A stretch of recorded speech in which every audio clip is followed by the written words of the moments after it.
My name is Edward, middle initial C, last name Collins, C-O-L-L-I-N-S.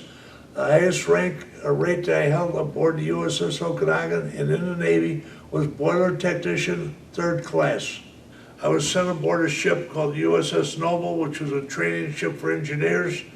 Well, I picked up the ship at Newport News, Virginia, and it was a dark, dreary night. It was kind of foggy. I looked at the ship, it almost looked like a ghost ship, and we reported aboard ship, and an engineering officer came to see us, gave us our assignments and our bunks, and then from there we went to into the fire room and the engine room and the machinery casing, and went all the way down to the bottom of the ship into the fire room, and they said, "This is where you're gonna work." And I had wanted to be an electrician's mate, but they thought better that I became a boiler technician. And you had to also be able to work in hot temperatures. And sometimes that fire room got over 100 degrees and you got to work in it, but you got through it, you know. Well, as you went down in the fire room, you had to make sure that all the boiler parts and the burner barrels were kept clean so they didn't clog up when they were putting oil in the boilers.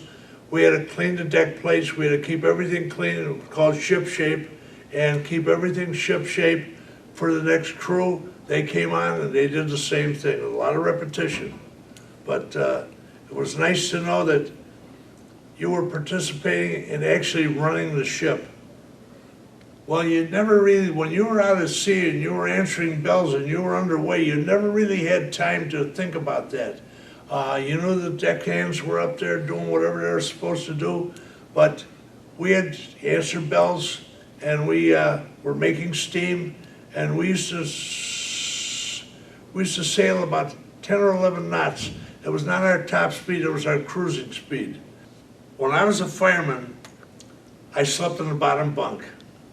And when I made 3rd class, I moved up one. Second one was for 2nd class, top one was for 1st class.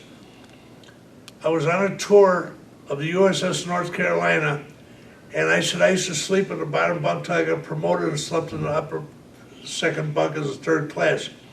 And one of the people on the tour said, "What difference would that make?" I said, "Well, when a guy gets seasick on the top bunk, you'll find out why." We had lockers. We had big lockers for our sea bag and different things, but we had small lockers, but you learned how to fold your gear and fold your uniforms and put them in there, so when you took them out of your locker, they were still somewhat pressed, you know.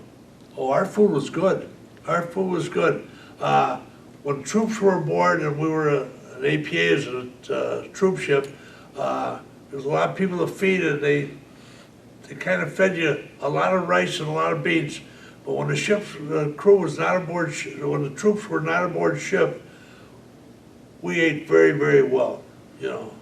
I liked it all. We never had really had any bad food aboard ship that I can remember. We probably did, but I don't remember.